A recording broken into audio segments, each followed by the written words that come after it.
Benigno S. Aquino III, President of the Philippines.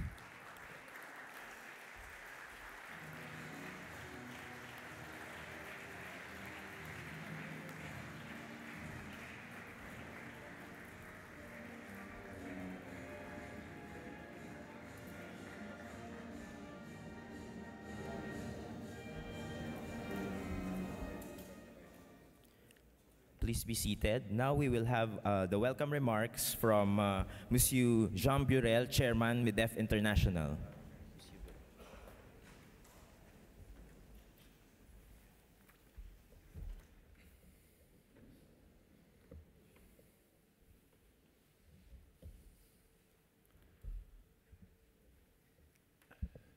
Mr. President, Mr. Ministers, Secretaries, Undersecretaries, Excellencies, chers amis, dear all.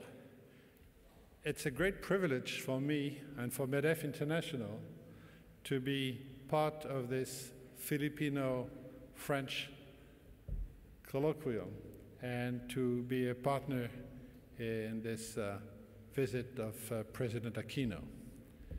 We all remember the visit of, I may say so, your mother 27 years ago here in Paris.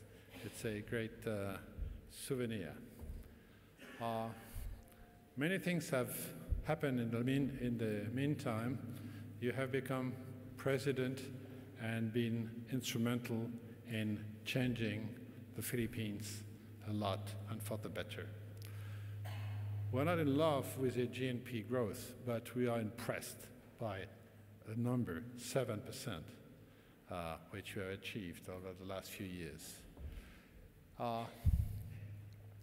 You are presenting to us lots of opportunities, and I hope, and the fact that you are here is a sign that you know that we have a lot to offer as well. French companies that are here are leaders in their field. They are not small players. They are in many countries, including Philippines, the Philippines already, like Alstom, like Louis Dreyfus, and many others. Mr. President, thank you again for spending some time with the French business community. MEDEF International is very thankful to all that have helped make this meeting happen, including the embassies. I'd like to say a few nice things about them because sometimes they are criticized, but they work hard, and thank you. Thank you very much, Mr. President. Welcome in Paris.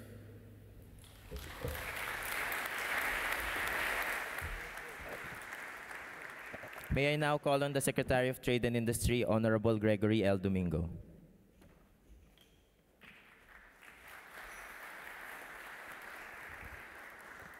Ladies and gentlemen, may I introduce the President of the Republic of the Philippines, His Excellency Benigno S. Aquino III.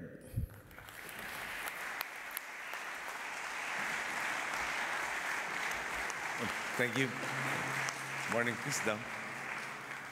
Mr. Jean Burel, Chairman of MEDEF International, we'd like to thank you for all of the help that made this event possible.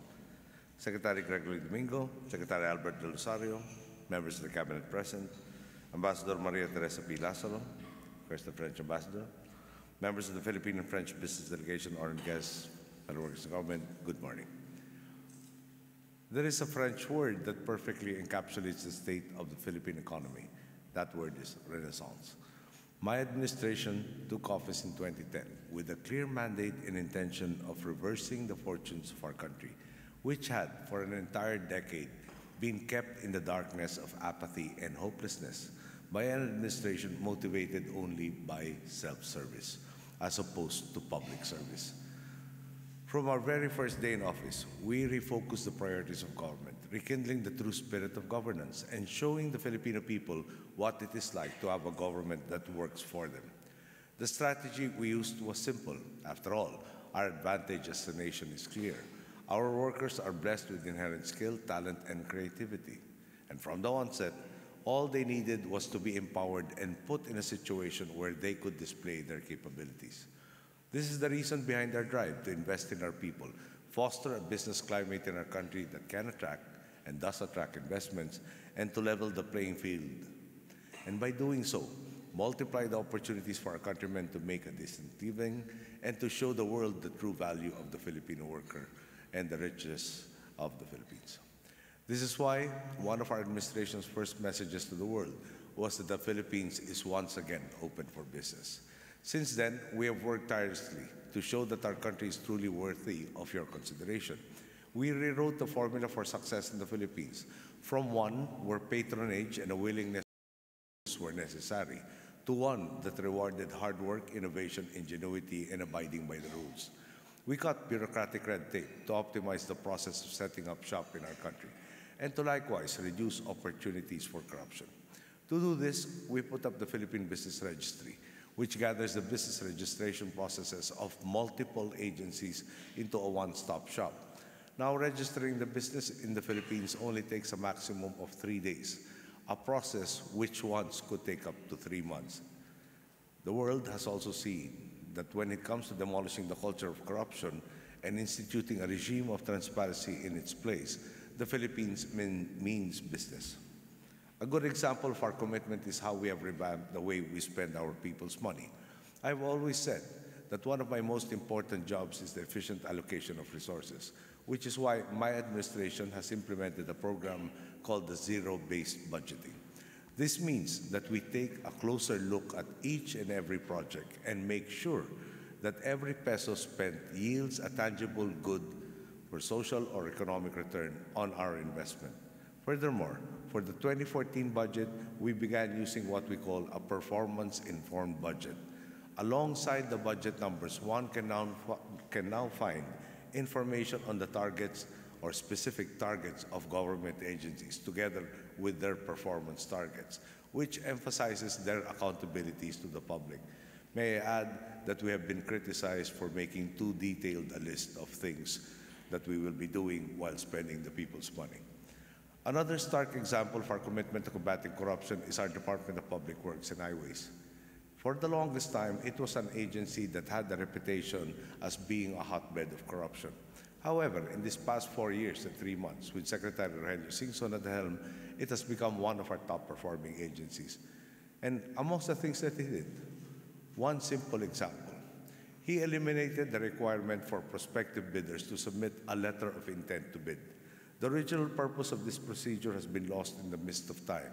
But what we found out was that it was used as a tool to facilitate collusion amongst prospective bidders who would find out who their supposed competitors were, contact them, and rig the process. We decided to eliminate this requirement, making it difficult, if not outright impossible, for unscrupulous people to collude in the bidding process because they didn't know who to collude with. The strategy of our DPWH: undergo the right projects implemented by the right people for the right quality and the right price, to be finished for the final hour or right on time, if not earlier. One example of this strategy in action is an underpass we inaugurated in the heart of Metro Manila in 2012. The original allotted budget that we inherited was at 694.2 million pesos. We reviewed it and did a more realistic costing. A level playing field and the elimination of graft further brought down the price to the winning bid of 413 million pesos. On top of this, the project was completed 100 days ahead of schedule, accelerating the benefits for more than 100,000 travelers every day. It has been this kind of transparency and efficiency that has allowed our Department of Public Works and Highways to save more than 27 billion pesos as of May this year. As one would expect, our good governance efforts have breathed new life into our economy. In 2013, the economy grew by 7.2%, making us one of the fastest growing economies in Asia. The business community, both domestic and international, has also noted the sea change in our country. The investments are pouring in. Just look at our Philippine Economic Zone Authority. This was established in 1995 or 19 years ago. And yet, 41.9% of all the investments in these economic zones occurred during our administration, while the remaining 58% took 15 years to accumulate. International organizations have also noticed our comeback. Moody's, Fitch, and Standard & Poor's, for example, have unanimously declared the Philippines investment grade. Moreover, according to the World Economic Forum's yearly Global Competitiveness Report, we have been the most improved country in terms of since my term began. From 85th in 2010, we rose to 75th in 2011, 65th in 2012 to 59th in 2013, and most recently, 52nd in 2014. It is clear the country, formerly known as the sick man of Asia, is on an upward swing. Already, publications are calling us Asia's bright spot or the next Asian tiger, and we are poised to sustain our momentum.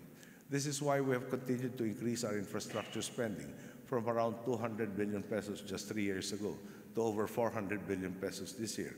On top of this, we are also set to enter a demographic sweet spot in 2015, with the majority of our population entering the most productive years.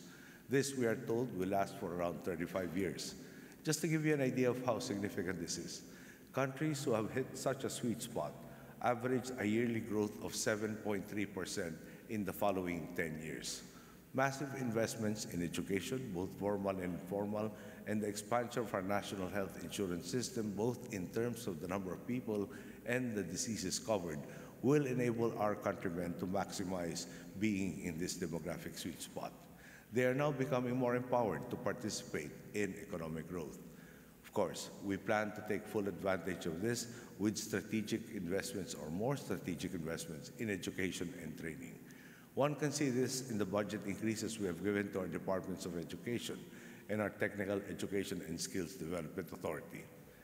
This has allowed us to eliminate the classroom backlog we inherited by building 66,813 classrooms in a short span of time. We did this while also erasing the 2.5 million backlog in school seats and the 61.7 million backlog in textbooks. We were also able to pass a law that expanded our basic education cycle, putting our educational system at par with global standards. The TESDA, or the technical sector, through its Training for Work Scholarship Program, has also been able to efficiently equip our people with the proper skills to find quality jobs. A recent study recorded that 68.5% of 2012 TWSP graduates found employment in an average of 6 months. Compare this to the figures from 2006 to 2008, when only 28.5% found jobs. Note that we have done all of this without raising taxes, except for the sin tax, which are specifically geared towards health initiatives. These are the initiatives that are necessary in our pursuit of inclusive growth, so that the benefits of good governance and reform do not simply trickle down the social pyramid, but are felt immediately by each and every Filipino.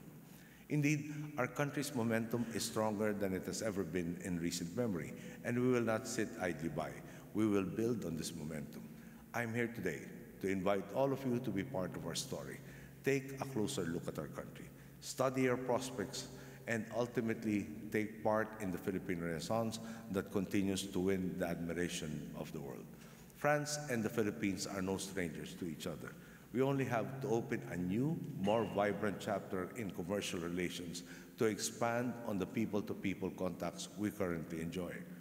I remember from when I was a child until my days in university, the principal writing instruments for students was the ubiquitous big ball pen.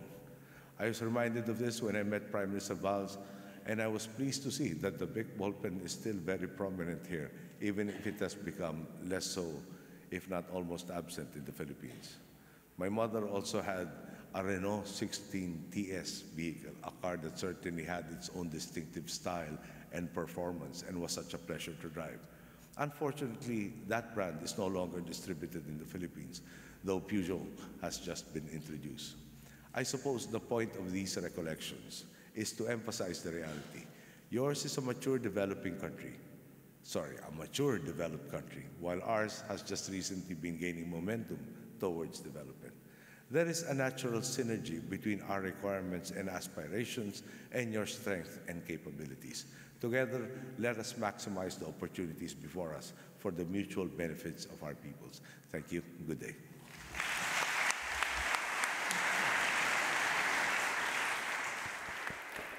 Thank you very much, Mr. President. At this moment, may I call on Undersecretary Ponciano C. Manalo to moderate the Q&A. Ladies and gentlemen, good morning. The President has very kindly accepted to answer a few questions from the audience. I know this is a surprise to many. It is not in your program.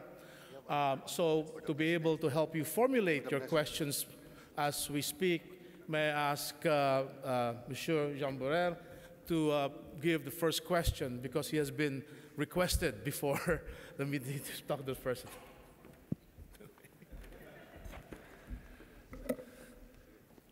Mr. President, you can see that I have established a very close relationship with your Undersecretary.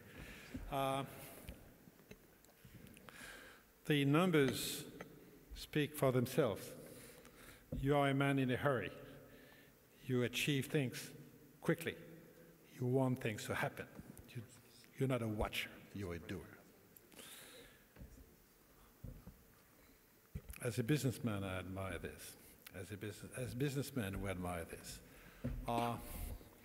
Undersecretary asked me to ask the spontaneous first question.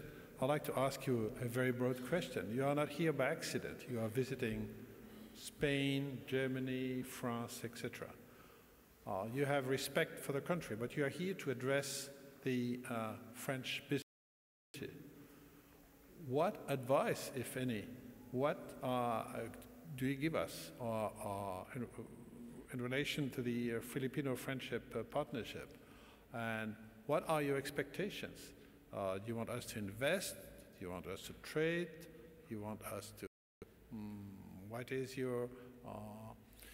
the main domains where you expect us to arrive? Because we have, as you know, a lot to offer. Water technology, energy, transport, light rail transportation, shipping.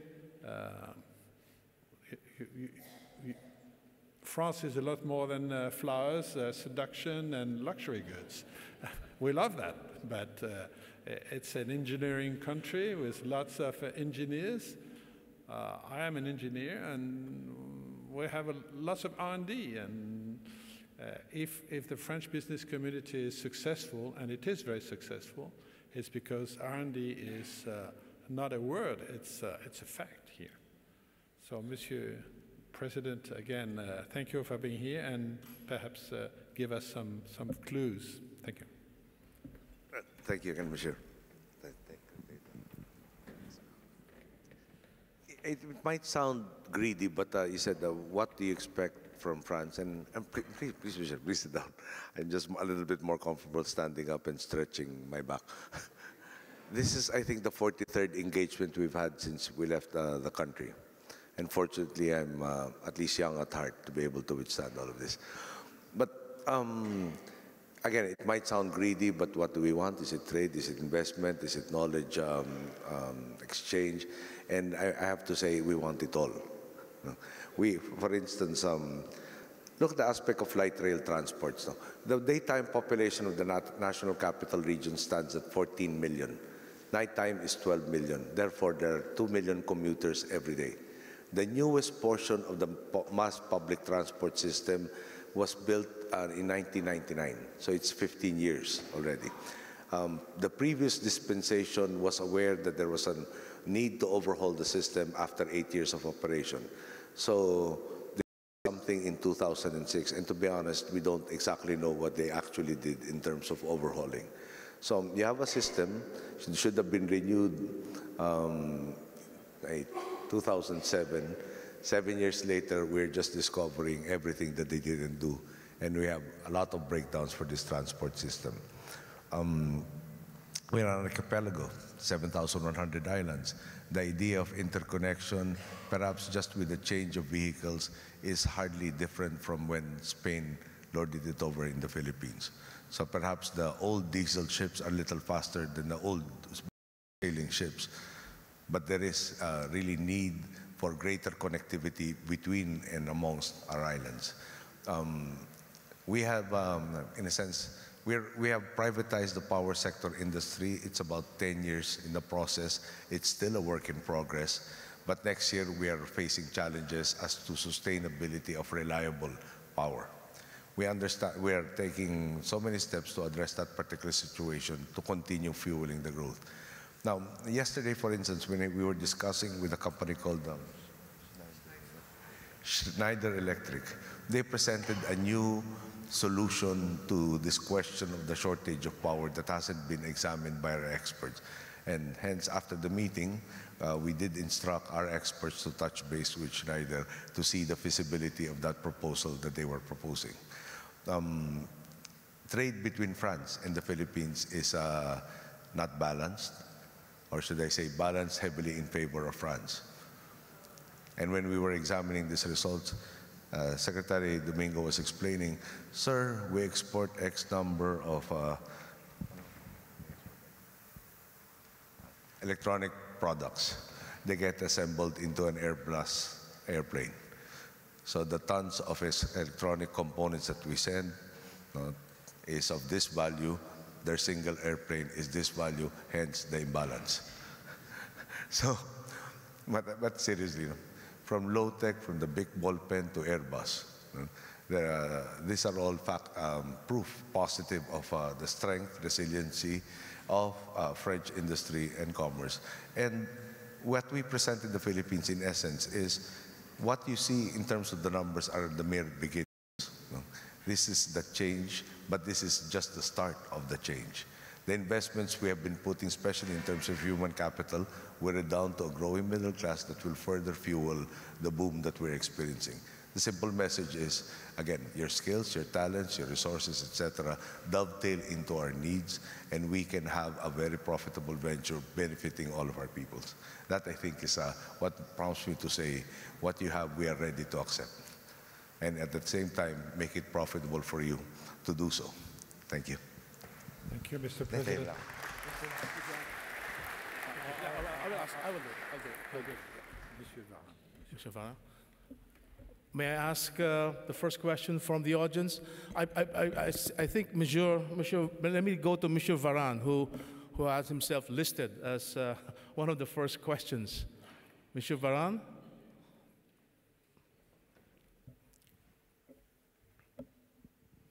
Yes, Mr. President.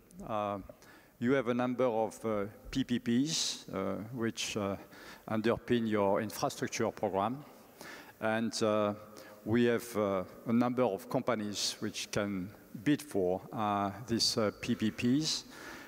What advice would you give them in terms of finding the right way to be accepted at the end? What kind of partnership they can build with companies in Philippines? The person you have to talk to is right in front of you, sir. She's the head of the PPP Center. She can give you the finest details, and she's very hardworking. Cosette Cosalan is a very hardworking individual who is a fountain of all of the information that is relevant. But at the end of the day, and I take a lesson from our dialogue with our Muslim brothers in the peace framework that we had. The success of negotiations starts from the premise that it is not we winning and you losing. It has to be both of us winning. And I guess that is the perspective. If you look at those who are potentially bidding for all of these PPP projects, if you look at the perspective of the other side and ensure that the other side really maximizes the benefits, you will find the other party reciprocating, trying also to maximize the benefits that you have entered into. And again, what we can promise you is transparency. What we can promise you is a level playing field. And at the end of the day, the award has to go to what we perceive to be the best bid. So you start out with maximizing the benefits accruing to your partner. Then that, I think, is the only sound advice and the only practical advice that should be given. Thank you. I see a hand raised on this side. Yes, go ahead, please. Could you please identify yourself before you ask the question? I'm Thierry Flimelin. I'm representative of the Total Group, the integrated oil company. Your Excellency, thank you very much for your words, and very encouraging for an investor like we are in your country. As you know, we are active in all fields. We are starting exploration again in Sulusi, where we are going to do deep offshore, over 3,000 meter water, and we're expecting prolongation of the exploration permit in the days as well in marketing and retail, where we have the high-tech products we are bringing in your country. And last but not least, we are present with solar cell production. We know with our affiliate SunPower, we have over 4,000 people working in the country producing high-tech products in export. And see, I would like to have one vision. One vision is how you see the energy development needs in your country and how you are going to cope with this. And I would add a very side question linked to the crackdown on corruption you're doing. Are you going to do any specific action on smuggled product in the country?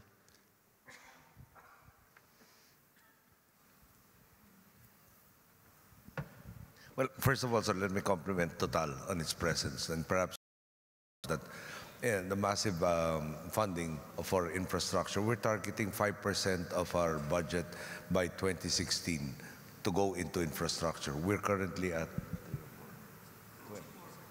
sorry, my mistake. 5% of gross domestic product for the budget. We are now currently between 2.5 to 3% of GDP in terms of infrastructure.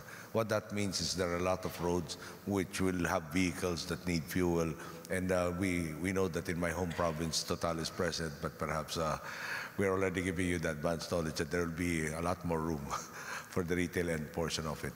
Now, in terms of smuggling, specifically in oil, I was talking to one of your competitors recently, and they have noted an increase in their sales, which seems to indicate that we have been at least partially successful in addressing the issue of smuggled oil. Now, I make no excuses. We have a 36,000-kilometer coastline. We have an aged fleet of both naval and Coast Guard vessels. We have something like 132 naval ships guarding that 36,000-kilometer coastline. We are trying to tackle it from the physical stopping of these illegal shipments to actually even chasing after them if they manage to successfully land in the country. I was just talking to members of the Department of Finance, and I did point out to them the existence of a lot of these one-off gas stations. And I said, why is it so difficult to find out where they got it from, or even to show proof of legitimate importation? And if that is the case, there is visitorial powers on our Customs Bureau to be able to seize these shipments and eliminate the retail outlets for this smuggled oil that prevents a level playing field. So please be assured the Secretary of Finance is present. They will exhaust all and every avenue open to us to be able to end that problem and get to our people that which is due them. Thank you very much, Mr. President. Yes, sir. Could you please identify and give your question? Good morning. Thank you, Mr. President. Mr. Lamy from Bureau Veritas. Bureau Veritas is a world leader in terms of certification and quality control. We are present in the Philippines for many years, and our company is one of the accredited surveyors for the bulk and break bulk inspection programs since 2010. In the coming weeks, and we are very ready and proud to be a big investor in the Philippines and to improve our investment, especially for the PPP for MVIS, motor vehicle inspection, and national single window project. My question is about a subject which was a priority in the beginning of 2014, namely the extension of loading port survey to containers. This extension, for which consultation were held in April and May, to begin in June. It was delayed because of the track bans in Manila and the situation in the port. But since last week now, the track bans is now suspended indefinitely. I was in Manila early this week, and I discussed again with the BOC, and they clearly support this implementation because they know that it will ensure and confirm the customs revenue, but also which will give an opportunity of the knowledge of importing to the Philippines for the purpose of security and transparency and of course fair trade. My question, Mr. President, do you think this program, for which the Customs Administrative Order is already ready, will come into force in the coming weeks? Thank you very much. Can I ask the Secretary of Finance, who supervises the Bureau of Customs, to answer? Thank you, Mr. President. We do have pre-shipment inspection right now in place for break bulk cargo, and your company is one of the 6 that's accredited. The plan was to expand it to containerized cargo. However, we've been in consultation with the Department of Trade and Industry, who's concerned about the added cost to especially the PESA firms for containerized cargo. We've also been talking to our trade partners. The US, for example, has expressed concern. EU also expressed concern because they're worried that it will just increase the cost of shipping goods to the Philippines. So we're working out a compromise. One of the things that we're looking at is to recognize countries that already have pre-shipment inspection and include that as part of the order. So we're gathering the information. That's still part of our plan, and we hope to have it in place by early next year, once we've done all our staff work. Thank you. We will have 2 last questions, if there is. Please.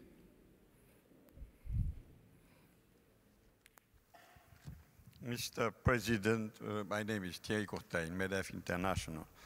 Mr. President, because of failure of multilateral agreement for the Doha round, the countries are accelerating free trade agreements between them and then grouping region by region, negotiating also. What is your opinion first about the ASEAN building and organizations? Are you satisfied with it? And are you satisfied of the negotiation between ASEAN countries and EU, European Union? Please. Am I satisfied? In a sense, yes, but actually, by personality, I'm never satisfied. I have a 6-year mandate to effect the changes that we have in our country. Our ability to have a broader market than that which is available domestically is an imperative, and one would want to have these things accomplished yesterday rather than tomorrow. So we will be doing our part to facilitate both within the ASEAN bloc and our own FTAs to accelerate the process of achieving the same and having the more opportunities specifically for our people available at the soonest possible time. Now, we've had to do a lot of re-engineering as far as the country is concerned. When I asked our Secretary of Trade exactly why it takes so long for all of these FTAs to happen, amongst the things that we had to develop was an increase in the bureaucracy that handles the negotiations. We had a very, very small pool of people trying to achieve this trade. And now that that the Philippines is becoming part of the consciousness of so many people, there has to be that attendant number of experts to mature all of these agreements at the very earliest possible time. So, in a sense, it's just part and parcel of what we had to do. Work with what we had, see what it could have improved, and we have done the same. And we expect earlier completions of all of these negotiations. Thank you very much. I see no hands in the audience. There's one last question from the gentleman in the far corner. Mr. President, I'm working with an NGO in the Philippines whose name is Gawad Kalnia. And so what Gawad Kalnia has built 2,500 communities for the poor in the Philippines, as you know. And Gawad Kalnia is attracting more and more French students from the best schools, from HEC, Polytechnic, LESSEC. And more French students are really attracted to launch their own business as a social enterprise in the Philippines. But it results that it's not very easy for them to create an enterprise for fiscal, administrative reason. So some of them have some troubles in this field. How could we facilitate the process so these social entrepreneurs can create wealth, inclusive wealth in the Philippines? Thank you. We recognize Gawad Kalinga's tremendous help in improving the mindset, apart from the physical changes that they wrought on communities that are dramatically improved. Okay. Having said that, we are a country that I guess is the same with any other country that has so many laws and a bureaucracy that is so, how shall I put it, so set in the ways of how to do things. Okay. For instance, when government wants something, in the private sector where I came from, you need a office supply. Send in the requisition, you get it within the week, within a day, or so on and so forth. In government, from the time that you actually get the authority to purchase whatever it is, it takes between 4 to 6 months to comply with all of the requirements. There is a notice of bidding, an invitation to bid, publication of the results of the bid, and so on and so forth. Bottom line, again, 4 to 6 months. We've been trying to cut down on all of this red tape. Other instances, after Typhoon Haiyan, there were a lot of donations. The donations subject to import duties. Import duties can be taken over by government. Government pays for it, but we cannot waive it. There's a process that culminates in my approving the importation and the taxes, the payment of duties, and the tax accruing from that. Anyway, having said all of that, the Secretary of Finance is present, and the Cabinet Secretary is also present. Perhaps we'll talk to Mr. Tony Melote and others to find out the inventory of problems that they have and see if whether it can be done by administrative fiat from the Executive Department or even by amendments to the pertinent laws by the legislature. So we've been able to handle a few of those that they brought to us, but we will encourage them to bring in the whole menu of problems that they have in trying to achieve their goals of uplifting all of these basic communities. Thank you, sir.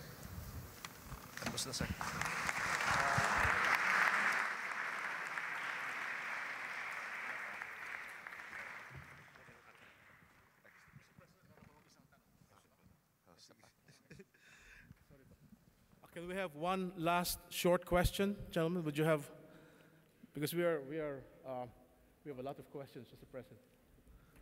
I'm sure Yusek Manalo can answer the remaining questions.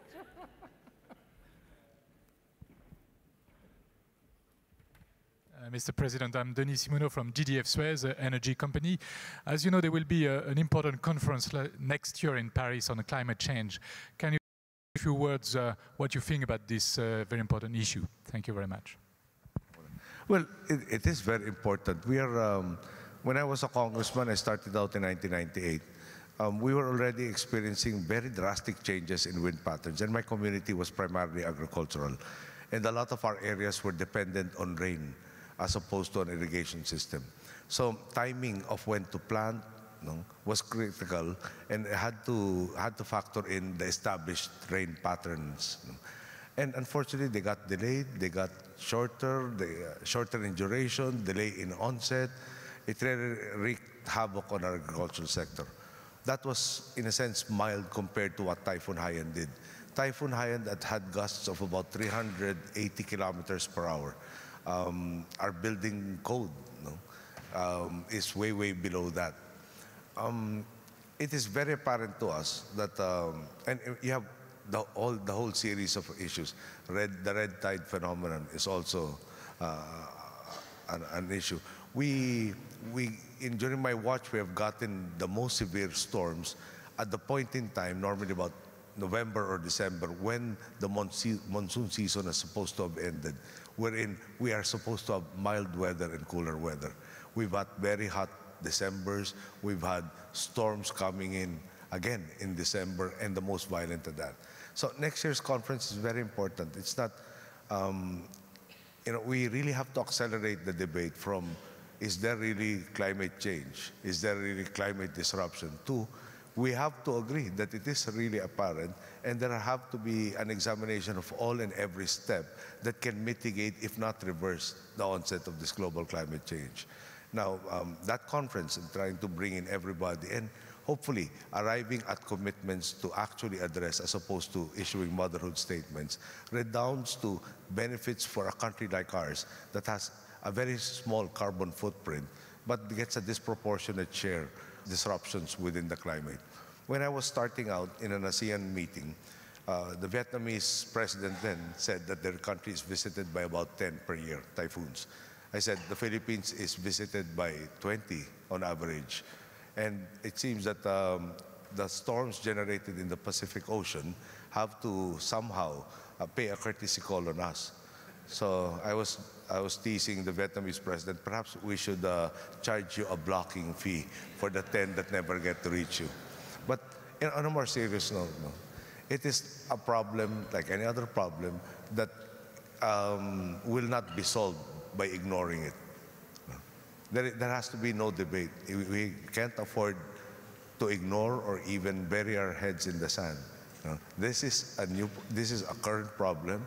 This is an exacerbating problem.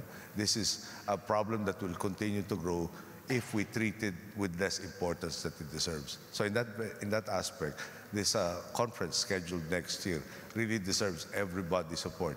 And there is a line that we are very fond of saying. We are confronted with this problem, and the word we, W-E, does not contain I. It's either we solve it or we are overcome by it. Thanks, sir. Thank you very much, Thank you very much. Thank you, Mr. President. May I invite you to the table here for this to witness the ceremonial signing of the LRT Light Rail Transit Line. This is ceremonial signing in affirmation of the commitment of the Technical Service Agreement between the RATP Development and Light Rail Manila Consortium for the provision, operation, maintenance, technical advice, and expertise relating to the operations and maintenance of the Manila LRT-1 Cavite Extension operation and maintenance project. May I call Mr. Fernando Zobel de Ayala to witness the signing? May I call on Secretary Abaya to witness the signing? And may I call on the first signatory, the President and CEO of Metro Pacific Investments, Mr. Jose Maria Lim, to sign the document.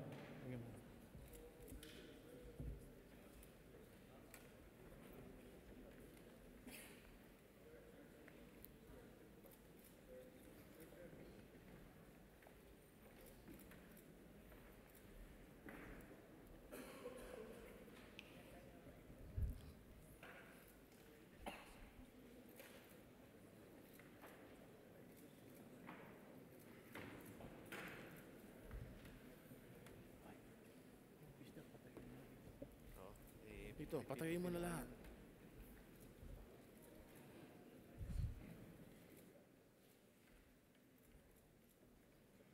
Thank you very much. May I now ask Mr. Christian Gazin to sign for Big Public Travel, Chief Executive Officer. As we are signing the documentation, may I ask the Philippine Business Delegation to please come here for the photo opportunity with the President, which we will make fairly quickly.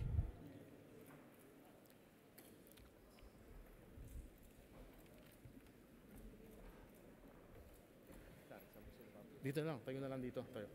Oh, dito sa taas, saka sa baba. Sa taas at baba. Oh.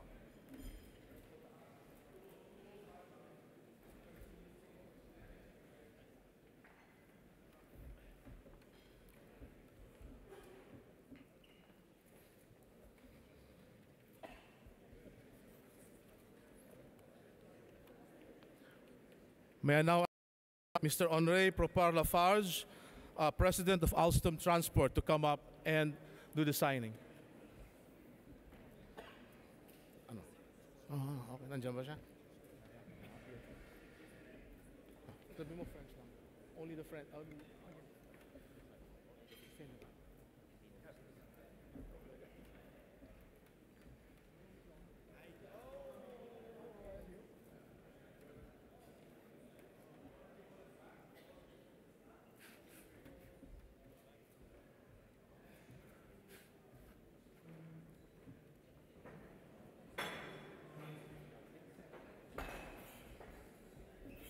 And now, may I call on Mr. Pierre